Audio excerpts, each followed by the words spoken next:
Dans ce journal, les principaux dossiers examinés en Conseil des ministres, la réunion hebdomadaire du gouvernement a évoqué la question du bitumage et des aménagements dans la ville de Dédougou pour le 11 décembre. Du cyanure entre les mains des orpailleurs sur un site clandestin à Gawa. 50 kg de ce produit illicite et dangereux ont été saisis par la police et les utilisateurs arrêtés avec. Nous aurons aussi dans notre journal quelques mots de Philippe Cardinal Ouedraogo sur sa nouvelle mission, comment il aborde son ministère. Nos envoyés spéciaux lui ont posé quelques questions. C'est le sommaire de cette édition de l'actualité. Bienvenue à tous et merci à vous de nous suivre. Mais tout de suite ce communiqué, le président du Faso invité au cinquantenaire du Nigeria. Le président du Faso, M. Blaise Compaoré, sur invitation du président de la République fédérale du Nigeria, M. Goodluck Jonathan, participera le 27 février 2014 à Abuja aux festivités marquant le centenaire de ce pays ami. Pour mémoire, c'est le 1er janvier 1914 que les protectorats du Nigeria, du Nord et du Sud ont formellement fusionné en un seul pays par le Britannique Sir Lord Lugar, alors administrateur colonial. Cette date marque donc le centenaire de l'union des deux protectorats qui a donné naissance au Nigeria d'aujourd'hui. En marge de la célébration de cet événement, les chefs d'État et de gouvernement invités prendront part à une conférence internationale sur la paix et la sécurité en Afrique, une initiative du président nigérien. La conférence aura, entre autres, pour objectif d'attirer l'attention de l'Afrique sur le besoin de lutter contre l'insécurité sur le continent. C'est donc un communiqué de la direction de la communication de la présidence du Faso. Prenons donc connaissance de quelques grands dossiers à l'ordre du jour de l'hebdomadaire réunion du gouvernement. On peut noter, entre autres rapports faits au Conseil des ministres, celui de suivi de mise en œuvre des programmes prioritaires par le ministre de l'Économie et des Finances. On a aussi parlé acquisition des produits alimentaires publics et commercialisation de l'huile de production locale. Nous suivons C. Sylvestre Da. Les projets et programmes prioritaires du gouvernement ont été adoptés en 2012 comme étant ceux-là qui sont les plus importants dans la mise en œuvre du programme présidentiel, la SCAD. Et chaque trimestre, un compte rendu est fait au Conseil des ministres sur leur évolution. Le rapport a fait ressortir que sur la période, on note quand même qu'il y a une certaine amélioration, notamment en matière de taux de décaissement, d'absorption, et par conséquent, il faut poursuivre. Et le rapport a fait ressortir tout un certain nombre de domaines où il faut mettre l'accent parce qu'il y a quand même des insuffisances. D'abord même, c'est le démarrage des projets. On se rend compte que parfois, on met du temps pour remplir les conditions préalables. L'autre élément, c'est la question des procédures, parce que des marchés qui reviennent tout le temps. Et finalement, on a convenu de mettre en place un cadre de concertation avec nos partenaires pour qu'on passe en revue et voir comment on peut véritablement essayer de trouver un certain compromis entre la rigueur mais aussi l'efficacité. Et enfin, il y a la question même de transmettre régulièrement les informations. On va essayer de voir avec les chefs de projet pour qu'ils soient plus diligents. De la diligence, il en faudra aussi dans la mise en œuvre de la stratégie d'écoulement des produits locaux adoptée par le Conseil des ministres de ce mercredi 26 février. Elle vise à accompagner les producteurs et industriels burkinabés dans l'écoulement de leurs produits. D'abord, nous adoptons le cadre général pour l'écoulement de ces produits et ensuite, nous allons mettre en place un groupe de travail rapidement pour voir de façon pratique comment est-ce que nous allons adopter vraiment les textes pratiques pour permettre de pouvoir enlever ces produits et les écouler à travers peut-être un certain nombre de structures telles que la SONAGES ou peut-être plus tard si nous avons vraiment d'autres opportunités. Et s'agissant du cas particulier de l'huile alimentaire de production locale, le gouvernement entend la rendre disponible dans les boutiques témoins. Nous pourrons aller jusqu'à 10 000 tonnes d'huile que nous allons prendre ou même aller monter jusqu'à 20 000 tonnes suivant en tout cas la production pour permettre vraiment d'écouler cette huile à travers vraiment les boutiques témoins. Mais le conditionnement que nous avons, nous serons dans des touques de 20 litres. On peut aussi avoir d'autres conditionnements tels que les packs de 5 litres, de 3 litres. Nous avons aussi des petits conditionnements de 100 millilitres ou de 225 millilitres. Bon, nous allons les inciter à produire aussi le litre qui aujourd'hui n'est pas disponible sur le marché. Et après, on verra comment tout cela pourrait être enlevé et commercialisé à partir des boutiques témoins. La commercialisation de l'huile alimentaire des productions locales dans les boutiques témoins rentre dans le cadre de la mise en œuvre de la deuxième génération des mesures sociales. Elle vient à la suite de la génération qui concerne les céréales locales. La ville de Dédougou abrite la prochaine célébration de la fête nationale et le Conseil a abordé la question des travaux d'aménagement et de bitumage dans la cité de Bankoui. D'autres travaux ont été évoqués à la réunion, tels les 680 hectares de périmètre irrigué que l'on prévoit aménager à Adekanda, Pensa et Liptougou. Nous restons toujours avec Cécile Vesta. L'accord de prêt entre le Burkina et la Banque islamique de développement d'une valeur de 26 milliards de francs CFA étalé sur 5 ans, dont la ratification est autorisée par le Conseil des ministres, est destiné à lutter contre l'insécurité alimentaire dans 3 régions à travers un certain nombre d'actions. Les régions concernées sont l'Est, le Centre-Nord et le Sahel. La réalisation d'infrastructures d'irrigation pour renforcer la culture irriguée de contre-saison, mais aussi le renforcement des capacités de stockage au niveau de certaines structures, notamment la SONAGES. Il s'agira également de financer les infrastructures d'information sur les marchés agricoles, faire en sorte que les prix communiqués soient des prix réels, en temps réel, pour permettre aux acteurs vraiment de pouvoir les utiliser convenablement. Il s'agira également de financer un certain nombre de dispositifs au niveau régional, dans l'espace SILS, pour permettre vraiment de renforcer les systèmes nationaux, notamment de statistiques agricoles et de systèmes d'alerte précoce. Le Conseil a également donné son accord pour le lancement des travaux d'aménagement de 680 hectares de périmètre irrigués à Andekanda, Pensa et Liptougou. Il s'agit de la mise en œuvre du projet de valorisation des eaux du Nord, PEVEN, financé par la Banque islamique de développement, par la BOAD et par l'État burkinabé. On veut vraiment aménager ces 680 hectares-là, répartis en 157 pour Andekanda, 200 pour Liptougou et 140 et quelques pour Pensa.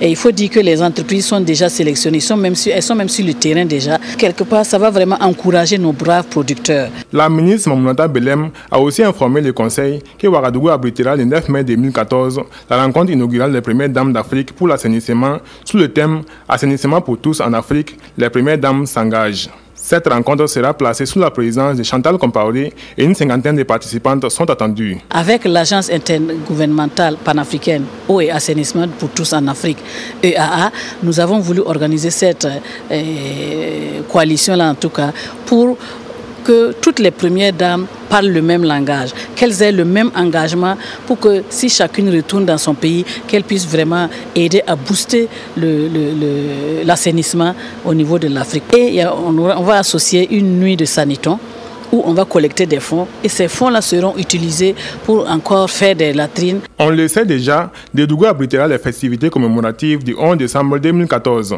et le Conseil prévoit des travaux d'aménagement et de bitumage de voiries dans cette ville. Ces travaux de bitumage, de construire des bitumages sont répartis en 3 lots de 6 km 600, 4 km 800 pour le deuxième lot, et 4 km 885 pour le deuxième lot, avec 6 km de voiries non revêtues. Ces travaux vont permettre l'amélioration de la sécurité routière, l'amélioration aussi des conditions de vie des riverains par des travaux d'assainissement et l'amélioration de la circulation des personnes et des biens dans la ville. Le coût total des travaux est de 6 milliards 192 millions environ. Le début des travaux est prévu pour le mois de mars pour un délai d'exécution de 10 mois. Vous aurez évidemment l'intégralité du compte-rendu du Conseil des ministres à l'issue de cette session d'information. Autre point de l'actualité, la mission d'information parlementaire sur les principales juridictions à l'ouest du Burkina Faso s'est achevée hier. Après Boubou Dioulasso et Boromo, les députés membres de la commission des lois se sont rendus à Orodara et Banfora. L'objectif, toujours le même, toucher du doigt les conditions de travail des hommes de droit dans ces juridictions. Ces missions d'information sur le secteur de la justice s'inscrivent dans le cadre strict du contrôle de l'action gouvernementale par l'Assemblée nationale. Oumarou Moromenga. En une semaine de mission d'information parlementaire, les députés ont mesuré le fonctionnement des juridictions dans les régions de la boucle du Monde, des hauts-bassins et des cascades. À l'étape de Orodara dans le Kénédougou, la visite de la maison d'arrêt et de correction ajoutée aux échanges avec les acteurs ont mis d'accord les députés. Ici, au tribunal de Orodara, le train de la justice arrive à l'heure. Aucun dossier dans les tiroirs. Nous rédigeons nos décisions à temps. Aucun dossier ne dort dans les tiroirs. Ça ne sert pas. Puis un juge aussi doit rédiger. Voilà, si tu le gardes, non seulement tu vas même oublier même pourquoi tu as pris cette décision, le plus tôt serait le mieux. De Orodara à Banfora, les difficultés rencontrées par les acteurs des juridictions se complètent et s'accumulent parfois. Le tribunal de Banfora a un véritable problème de mobilier. Voilà, c'est vrai que le palais a été réfectionné. On a un problème également de personnel, matériel pour travailler fait défaut. Marqué également par une visite de la maison d'arrêt et de correction et des échanges avec les forces de défense et de sécurité, l'étape de Banfora boucle la mission et conforte la vision du président de la commission parlementaire. Nous avons eu des débats tout à fait fructueux, interactifs, et où nous nous sommes compris. Nous avons traité de divers thèmes, tels que l'accessibilité à la justice, des difficultés même de fonctionnement au niveau de la justice. Nous avons traité des problèmes de la corruption dans la justice, des problèmes d'indépendance au niveau de la justice, de la non-rédaction des jugements, parce que vous savez que le rôle du magistrat, c'est non seulement de prendre la décision, mais aussi de disponibiliser sa décision par la suite, afin que le plaideur, celui qui est venu en justice, puisse, s'il le veut, exercer les différentes voies de recours. Et comme nous sommes allés à la Cour de cassation, on nous a fait comprendre qu'il y avait au moins 519 dossiers qui étaient en attente d'être jugés, mais qui n'avaient pas de fond de dossier. Donc nous avons traité de tous ces différents thèmes-là avec les magistrats et avec les différents acteurs de la justice. Nous avons aussi parlé des relations entre la justice et les officiers de police judiciaire. Donc on nous a dit que ça se passe bien d'une manière générale. Et nous avons souhaité que la compréhension puisse toujours exister à leur niveau, que le respect de chaque corps soit vraiment le leitmotiv et que le travail puisse se faire dans les règles et les devoirs de chacun. Un rapport de mission assorti de recommandations sera déposé par la CAJDA sur le bureau du président de l'Assemblée nationale pour toute fin utile. Notons que l'organisation de ces missions d'information parlementaire jette un pont entre l'Assemblée nationale et la justice afin de redessiner au mieux la carte judiciaire de Burkina Faso. Voici un maraîcher qui a tapé dans l'œil des députés. Ces derniers n'ont pas hésité à faire le déplacement sur les berges du lac Bam pour le féliciter et l'encourager. Le producteur modèle qui suscite l'admiration de tous est aussi enseignant. À Kongoussi, le héros du jour, très ému par la visite des parlementaires, s'est engagé à accompagner davantage les nombreuses familles qui ont eu confiance en lui à travers cette activité de production maraîchère. Anna-Lucie Kéré. Instituteur de formation, natif du Ziro, Matebaya est affecté en 2002 dans la province du Bam. Il fait la rencontre d'un grand producteur. En 2003, soit une année plus tard, il effectue des démarches et finit par obtenir 1,5 hectare d'espace, 6 à la rive ouest du lac Bam pour la culture maraîchère. Plus de 10 ans après, le résultat est là, palpable. 12 hectares de terre emblavée en collaboration avec des chefs de famille. Il y a des gens qui s'occupent du contrôle et un employé qui s'occupe de la gestion des intrants, l'application, les pesées du haricot. Bon, s'il y a des ventes, quand je ne suis pas là, il fait le point et puis bon, je viens, on fait la situation et puis ça marche. Matebaya était à la fois surpris et ému par la visite des députés membres de la CODE, la Commission du développement économique et de l'environnement, en séjour dans la province du Bam. Bien qu'il ne soit pas de cette commission, le député Ouedraogo était aux côtés des autres parlementaires pour encourager cet éducateur producteur. Suite à des difficultés, la mariculture a connu un recul. Et la venue de cet enseignant a donné certainement un exemple et a sonné le déclic. Et effectivement, les gens ont vu qu'on pouvait relancer la mariculture. Et son exemple a attiré beaucoup de producteurs qui se sont confiés à lui. Et il les a accompagnés, bien sûr, en les organisant d'abord et en faisant recours à certains services techniques. Pour les députés, les initiatives comme celle de Baya sont à saluer, car elles visent à accompagner les populations dans leur quête de mieux-être. L'Union européenne intervient dans plusieurs projets de soutien au renforcement des bases de la sécurité alimentaire au Burkina Faso Pour faire le point de ces réalisations dans les hauts-bassins, une mission composée des responsables du département de l'agriculture et des partenaires a effectué une visite de terrain. Laboratoire d'analyse, boutique d'intrants agricoles, magasin de stockage et de séchage, c'est un tour complet qui a été fait. Sanoua Christine Koulibaly. La réalisation de ce laboratoire d'analyse de semences entièrement équipé d'une valeur de plus de 115 millions de francs CFA a été rendue possible grâce à l'Union européenne à travers le projet dénommé Facilité alimentaire. Un projet qui vise le renforcement des bases de la sécurité alimentaire au Burkina Faso. Et à ce titre, l'Union régionale des producteurs sémenciers des hauts-bassins a également bénéficié d'appuis divers. C'est la première fois que nous accueillons des appuis directs qui vont directement sur les producteurs. Il y a les matériels de post-récolte, il y a les magasins, il y a aussi les matériels de bureau qu'ils ont offerts à toutes les régions. Avant cet appui de matériel, nous avons eu aussi des subventions qu'ils ont apportées directement. Ici à Banzon, l'appui de l'Union européenne se traduit par la construction de magasins de stockage, d'aides de séchage, de boutiques d'intrants, mais aussi d'appui en semences de base.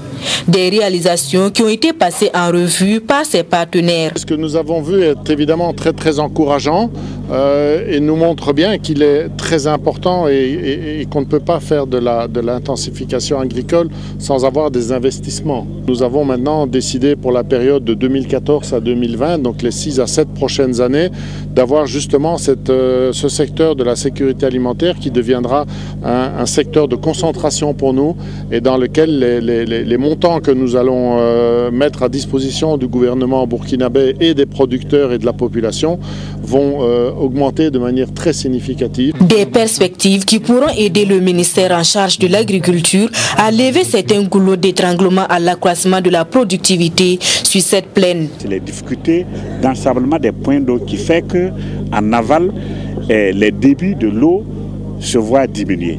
Là, il y a beaucoup de travail à faire. Il y a un travail de discipline à organiser dans la production en amont, de faire en sorte que les producteurs respectent les distances de servitude pour empêcher effectivement l'ensablement des points. Il y a aussi la question récurrente de vétusté des infrastructures d'irrigation.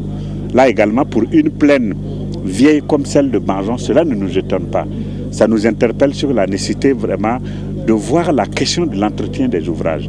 Et c'est pour cela que nous avons au niveau du ministère de l'Agriculture un certain nombre de programmes en relation avec le département en charge de l'eau pour voir comment on va réhabiliter ces canaux parce que c'est quand même la base de la production de compostage. En attendant, ce matériel de production et ses intrants destinés aux producteurs de Banzon et environnants viendront certainement donner un coup de pouce à la production risicole, principale activité dans cette commune rurale de la province du Kénédougou. À Koubri, la ferme Fadima a retenu l'attention des responsables du département en charge des ressources animales qui y ont fait un tour lundi dernier. Le producteur a reçu des félicitations et les encouragements du gouvernement de vive voix. Nathalie Savadogo-Nabaloum. C'est une infrastructure qui répond aux exigences de l'aviculture moderne. De ce grand bâtiment à plusieurs compartiments sortiront à peu près 1 500 000 poussins d'un jour par an. Une initiative privée qui a séduit le ministre en charge des ressources animales et halieutiques. Ce que nous avions simplement demandé, c'est l'accompagnement non seulement des partenaires techniques et financiers, mais l'engagement du privé afin que le poussin d'un jour, qui est la base de la production, que ce soit des pondeuses, que ce soit des poulets de chair, qui est la base de la production, que ce poussin d'un jour soit produit au niveau national. Cet ambitieux projet va être une véritable industrie avicole. Et le promoteur Maître Aruna Saodgo y voit une bonne opportunité d'affaires, mais aussi une belle manière de se reposer après 31 ans de barreau. J'ai fait participer à un concours sur le plan mondial qui a été financé donc par le gouvernement hollandais. Et ce gouvernement hollandais, ce programme s'appelle le programme PSI. Et je crois que le Burkina, mon dossier Burkina a été retenu. Et à l'époque, je crois aussi qu'il y avait un dossier Burkina qui a été retenu sur le scanner. Et donc, le gouvernement néerlandais participait donc pour moitié. et moi je devais apporter quand même la moitié. Et en plus, j'ai des partenaires hollandais, je crois que c'est les premiers au monde qui ont créé même une race de poules qu'on appelle Isa Brown. Et c'est là que vous voyez les poules de couleur brune. Et c'est avec eux que j'ai décidé de monter quelque chose pour moi, pour mon pays. Par ce projet, le promoteur entend apporter sa pierre au développement du Burkina Faso. J'envisage qu'avec celui-là, on mettra en place un programme, si le gouvernement le veut bien. Nous pourrions mettre à la disposition des jeunes qui voudraient s'installer pour l'aviculture. On pourrait mettre à leur disposition des poussins. On pourrait mettre à leur disposition des terrains que nous en avons déjà. Et on demandera au gouvernement de participer pour les infrastructures. Les premiers œufs sont attendus d'Amsterdam et de Paris le 6 mars prochain. Et du 31 mars au 1er avril, les premiers poussins verront le jour. Le 3e forum Africalia, c'est à partir de demain dans la capitale burkinabé. On attend 400 entreprises d'une vingtaine de pays à ce rendez-vous du monde des affaires à Ouagadougou. C'est une initiative des autorités burkinabées pour aider à l'épanouissement des entreprises avec en ligne de mire le développement de l'économie du Burkina et de l'Afrique. Drissa Siré nous présente le forum Africalia. La Chambre de commerce et d'industrie du Burkina s'est inspirée du concept de Futuralia, concept porté par la Chambre de commerce de la Vienne de Poitiers en France. Depuis 2006, la Chambre de commerce du Burkina, qui s'est illustrée avec la plus forte délégation en Belgique en 2005, est devenue membre du conseil d'administration de Futuralia.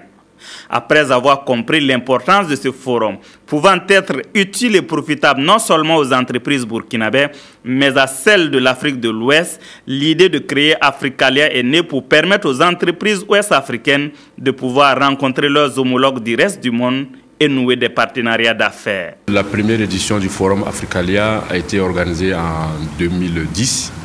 Nous avions à l'occasion donc de cette première édition pour ambition de réunir 300 entreprises d'une vingtaine de pays du monde. Nous avons pu accueillir 254 entreprises. Et à la deuxième édition qui a eu lieu en 2012, nous avions pour objectif de réunir au moins 400 entreprises et nous avons réuni au total 415 entreprises avec un total de 515 participants. Alors pour cette édition 2013, le nombre de participants est passé à le nombre d'entreprises participantes est passé à 450 pour un nombre total de participants de plus de 610 personnes de 23 pays du monde entier. Donc vous voyez déjà que le nombre est quasiment passé du simple au double en termes de participation au niveau de la 3e édition. C'est vrai que l'ambition était de faire du forum Africalia un forum tournant. La décision même était que l'édition 2014 soit organisée à Abidjan en Côte d'Ivoire. Mais la porte n'est pas fermée, les initiateurs restent ouverts à toute éventualité. Et à la Chambre de commerce et d'industrie du Burkina Faso, on a jeté un regard rétrospectif sur l'année écoulée et parlé des perspectives pour 2014. Un moment qui a réuni responsables, élus consulaires, associations et groupements professionnels et chefs d'entreprise à Ouagadougou. Nathalie Savadogo Nabaloum.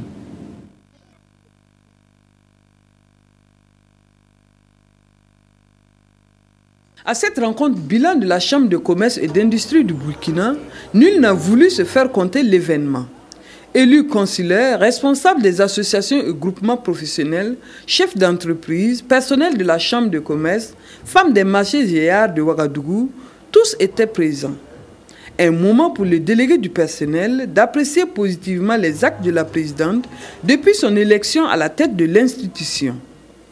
Qu'à cela ne tienne, le personnel a soumis quelques doléances qui sont, entre autres, l'amélioration des infrastructures et équipements de travail, l'accompagnement et la facilitation des agents à l'accès à des logements décents.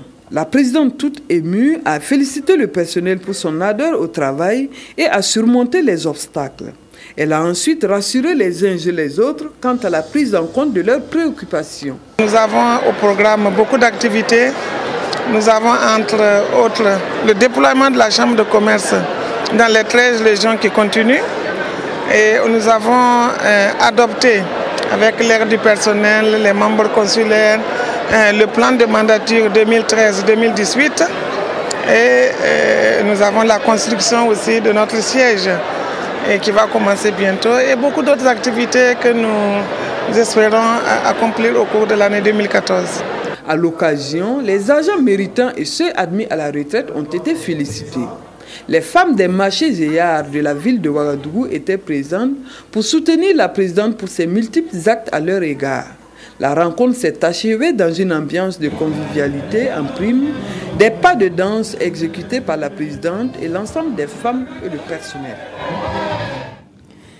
Faire des études sur place à Ouagadougou et obtenir à la fin un diplôme américain, c'est désormais possible. Et cela grâce au partenariat naissant entre l'Institut africain de management et l'American University of Leadership. Les responsables des deux universités ont détaillé le contour de ce partenariat à la presse. Eleonore Ouedraogo Yerbanga. Obtenir un diplôme américain tout en étudiant au Burkina Faso est désormais chose possible, et ce dès cette rentrée académique.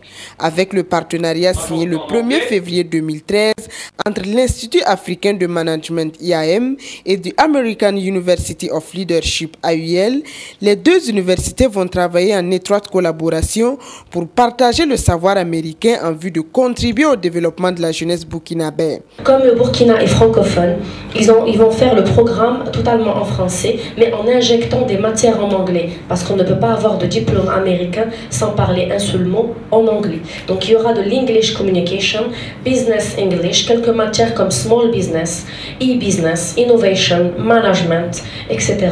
Pour la concrétisation du partenariat, l'IAM va bénéficier d'un accompagnement de l'AUL en ressources humaines et en modules. On a un groupe de francophones qui vont se déplacer ici pour enseigner la matière. Et une fois que l'étudiant passe ce cours, il y a la fiche de présence, il y a les notes, il y a tous les éléments, les examens sont scannés. Les cours sera en formation continue, donc les professionnels pourront venir le soir en présentiel ou en e-learning. Les étudiants, les jeunes aussi qui sont en formation initiale pourront bénéficier du programme. Avec ce partenariat, les étudiants de l'IAM peuvent donc, à partir de Ouagadougou, consulter la bibliothèque de l'AUL et même accéder au e-learning. Quand la justice et les médias s'interrogent sur les valeurs qui leur sont communes, cela donne lieu à une journée de réflexion autour des relations entre les professionnels des médias et de la justice. La série de panels organisés a permis au Conseil supérieur de la communication et au ministère de la Justice de se parler sans langue de bois. Maxime Zongo. Entre les professionnels des médias et la justice, les rapports n'ont pas toujours été au beau fixe. Des rapports conflictuels souvent, débouchant parfois sur des procès. C'est pour contribuer à détendre l'atmosphère et surtout permettre aux deux parties de mieux se découvrir que l'institution de régulation de la communication a choisi d'organiser en collaboration avec le ministère de la Justice une journée de réflexion. Une opportunité pour les deux parties de se parler franchement sans langue de bois. Tout en poursuivant les mêmes objectifs, de contribuer à l'édification de l'état de droit, au renforcement de la démocratie, à l'avènement d'un monde égal pour tous. D'un côté les journalistes et de l'autre les juges n'ont pas toujours les mêmes approches des choses. Et donc ce panel a été organisé pour voir si on peut rapprocher un peu ces façons de voir et améliorer les rapports de travail entre les médias et les juges et la justice. Le thème central de la réflexion, justice et médias, quelles valeurs communes? Un thème général qui se décline en plusieurs sous-thèmes. Le rôle du juge et du régulateur des médias dans l'activité de la presse, les délits de presse, procédures et sanctions, et enfin les règles du traitement de l'information relative aux affaires judiciaires. Les conférenciers Arnaud Ouedraogo, magistrat, Abdoul Karim Sango, juriste, Maître Prosper Farama, avocat, et Honorine Meda, magistrate. La justice, tout comme les médias, peut-on retenir, sont essentiels pour l'affirmation de la démocratie. La liberté et la vérité des valeurs partagées. La différence notoire se situant au niveau des démarches. Alors que la presse se démarque par sa rapidité dans le traitement de l'information, la justice, elle, se caractérise par sa lenteur pour des besoins d'instruction et le souci de ne pas brûler des étapes. L'un dans l'autre, un rôle bien joué est une arme très déterminante pour l'équilibre et la cohésion de la société. Le professionnalisme étant l'atout essentiel pour garantir le succès. L'appel des autorités burkinabées et nigériennes aux populations de la frontière entre les deux pays à poursuivre la cohabitation pacifique au-delà de l'abordement qui sera effectué incessamment a été entendu par les populations de Kantchari au Burkina et de Makalondi au Niger. Les deux pays se sont engagés devant la Cour internationale de justice de garantir la paix et la sérénité dans les zones transfrontalières et les deux pays veulent donc se donner les moyens de tenir cette promesse. Jacques Lamissa Tarpaga. Avec ses 56 000 habitants, la commune de Kantchari est située à la lisière de la frontière Burkina-Niger. Il en est de même pour la commune de Makalondi voisine, côté nigérien. Ici, tout le monde ou presque parle la même langue, le Goulmachema, et ce n'est pas une frontière administrative qui viendra les diviser. Au premier temps, vraiment, ça a des inquiétudes.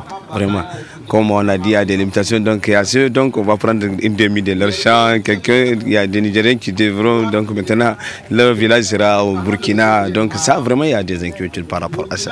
Mais on souhaite que vraiment, entre Burkina et le Niger, comme un pays ami et frère, donc, Inch'Allah, que ça ne cause pas de problème. Si, il y a une inquiétude. Parce qu'on a des parents ou bien des frères qui résident au moins ici au Niger.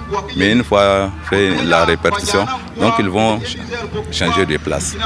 Donc il y a les gens, il y a au moins leurs troupeaux ou bien des élevages que ces gens-là pratiquent. Donc c'est tout un problème. Mais au moins, comme c'était un consensus entre les deux pays, donc ça, ce n'est pas un problème. Par rapport à un nouvel tracé, en tout cas, nous sommes d'accord. Il n'y a aucun problème par rapport aux Nigériens. Pour maintenir la vie paisible entre les populations, les autorités coutumières, politiques et administratives s'entretiennent avec elles. Nul ne devrait s'inquiéter de la nouvelle délimitation de la frontière. La frontière n'est pas et ne saurait être une barrière entre les populations riveraines. Elle vient préciser seulement les limites territoriales de chaque pays pour un meilleur exercice de sa souveraineté nationale.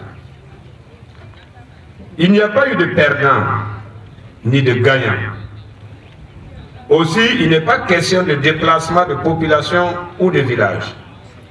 D'ailleurs, ce sont les mêmes populations, des frères et sœurs, qui sont de part et d'autre de la frontière. Ces messages d'amitié et de fraternité permettront aux équipes techniques d'entrer en action prochainement. Elles vont continuer la sensibilisation, recenser les populations ainsi que leurs biens et placer les bornes. En conséquence, toutes les personnes ou les biens affectés par les travaux seront dédommagés. Environ 50 kg de cyanure, c'est la saisie ce mardi par la police sur un site clandestin de traitement des résidus de l'or à Gawa et ceux qui s'attelaient à extraire le métal jaune par des méthodes peu recommandées étaient une vingtaine de personnes, suivant Dramandadjan. Traitement clandestin de l'or à proximité d'un bas-fond, non loin du lycée municipal de Gawa. Plus de 50 kg de cyanure, du zinc et le matériel de travail des orpailleurs ont été saisis au cours de cette opération descente de la police sur le site. Et suite à des informations d'une personne désirant garder l'anonymat, que nous avons été informés de ce qu'il y a un traitement d'or avec du cyanure dans les parages. Nous avons investigué, fait la reconnaissance de lieu et il y a de cela une semaine et aujourd'hui nous avons décidé de passer à l'action. Sur place, 19 personnes, tous des employés, s'adonnaient au traitement de ces résidus provenant des sites d'or pour extraire le métal jaune par un système de récupération. Notre travail consiste à préparer la terre pour l'utilisation du produit. Le reste, je ne sais pas comment ça se passe. À vrai dire, on utilise le cyanure, mais je ne saurais en dire plus. Ce site appartiendrait à un particulier, mais qu'à cela ne tienne, ils ont été pris en flagrant délit d'utilisation du cyanure et l'enquête suivra son cours pour situer les responsabilités. Pour utiliser ce matériel, il faut une autorisation. L'enquête suit son cours. Je pense que ça ne doit pas être le seul site. On est en train de pousser les informations. Il en appelle donc à la collaboration des populations. L'utilisation anarchique des produits chimiques comme le cyanure est interdite sur toute l'étendue du territoire national. Cependant, combien de sites clandestins comme ceci existent-ils encore dans la ville de Gawa? 2, 5, une dizaine, on ne saurait le dire avec exactitude. L'Onatel va à la rencontre de sa clientèle à travers le Burkina Faso. Une caravane de presse a pris la route ce jour avec pour objectif de faire découvrir produits, réalisations, mais surtout les ambitions de la nationale de la télécommunication pour de meilleures prestations. La caravane devrait parcourir les régions du centre-sud de la boucle du Moun et des Hauts-Bassins, suivant le départ de Ouagadougou avec Issaka Ouedraogo et Abdelaziz Yagibou. 90% c'est la couverture de Telmob sur l'étendue du territoire burkinabé. Une couverture qui s'étend au rythme de l'évolution technologique avec un réseau Internet, des réseaux mobiles et fixes numériques permettant de diversifier et d'améliorer les offres en matière de communication. C'est le cas par exemple du réseau 3G présent aujourd'hui dans toutes les chefs-lieux de région sauf Gawa et qui permet d'offrir un débit de 42 mégabits par seconde. Ce sont là quelques informations filtrées du débriefing introductif de la caravane de presse organisée par l'opérateur de téléphonie. Depuis un certain temps, nos clients en tout cas se plaignent de la qualité de service. Et nous avons voulu, à travers ce voyage de presse, partager la réalité de notre activité. Parce que nous sommes un opérateur historique.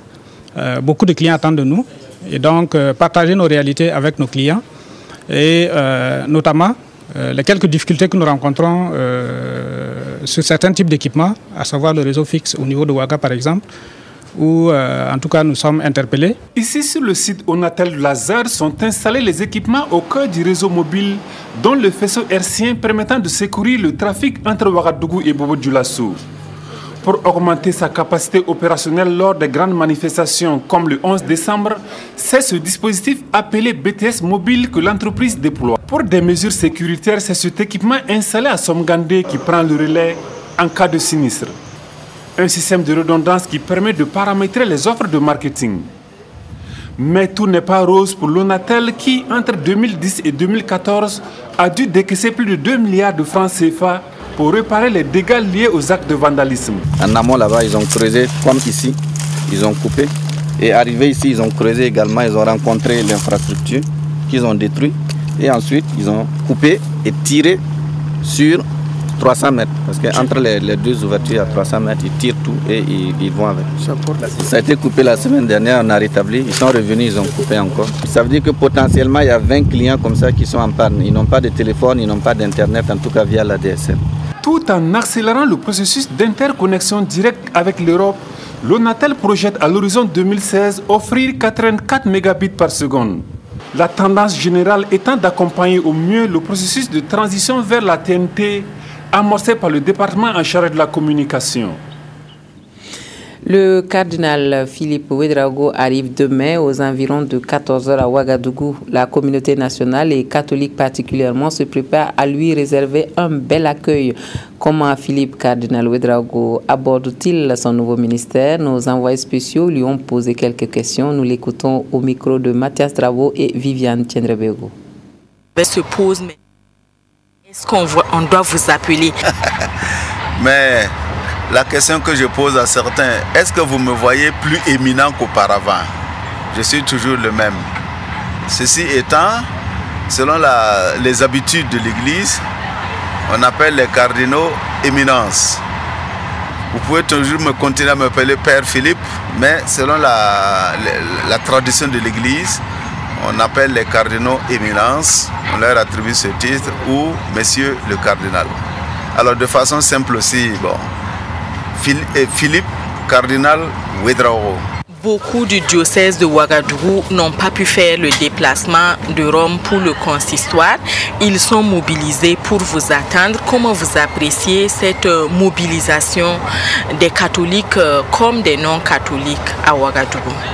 Tout d'abord, je voudrais remercier tous ceux qui ont fait l'effort pour consentir des frais énormes pour pouvoir faire le déplacement de Rome, afin d'accompagner leur nouveau cardinal.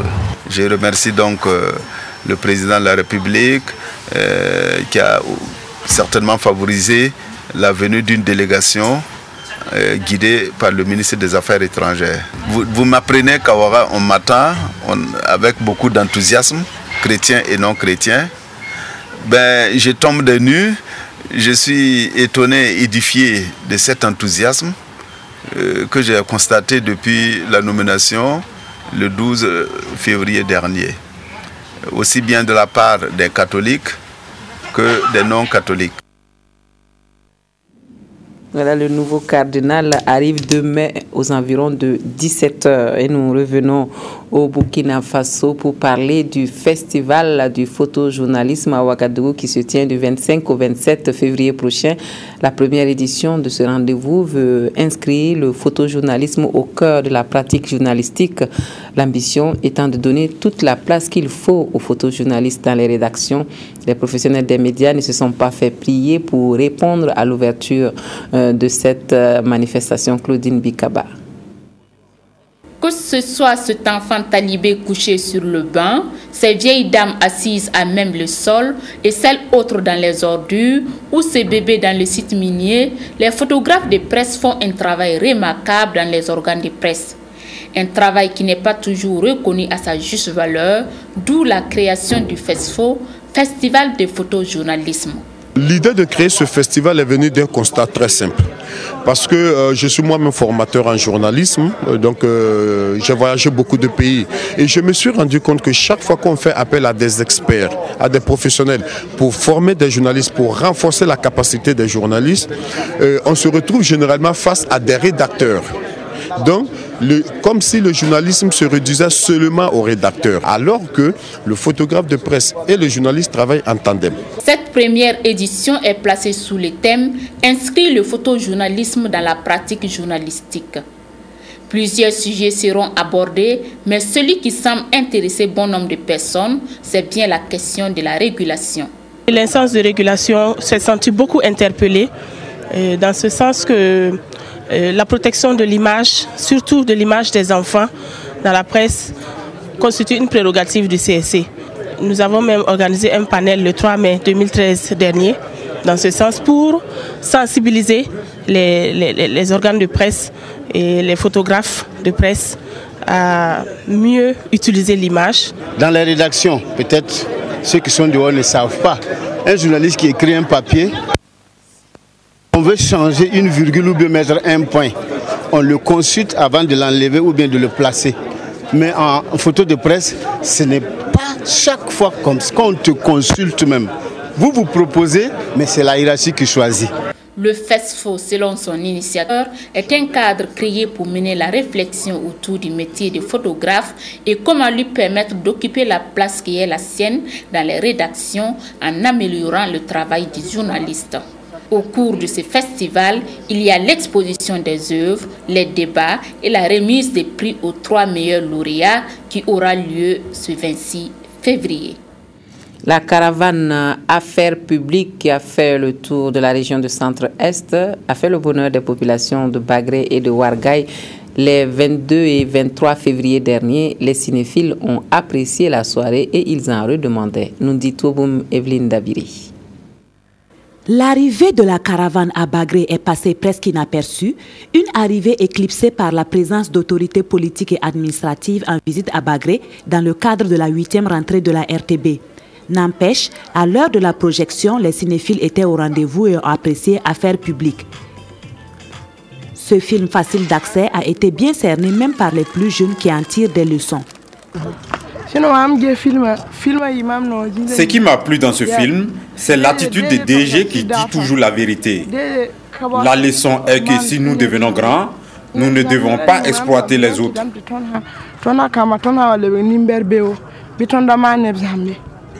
Après Bagré, cap fut mis sur Ouargaï, dernière étape de cette caravane.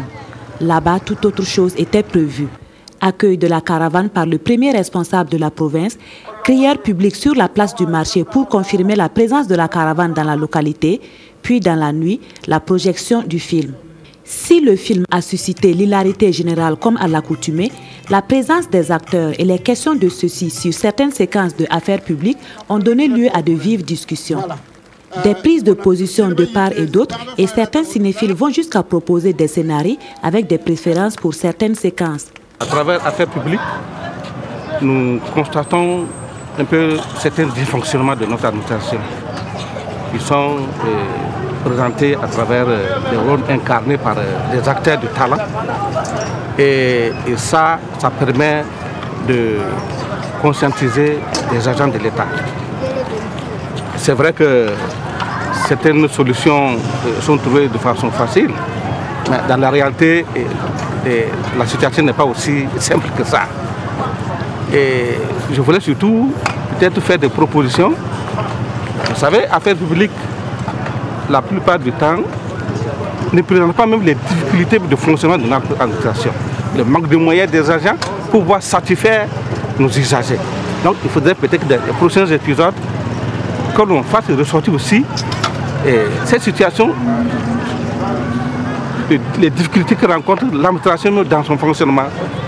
Ouarghaï a été la dernière étape de la caravane dans le centre-est et cette tournée a eu pour but de rapprocher le film Affaires publiques et les acteurs des cinéphiles.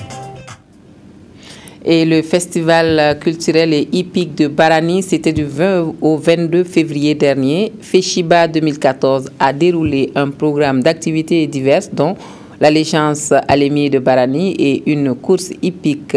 Paul Savadogo nous fait vivre quelques temps forts de cette manifestation.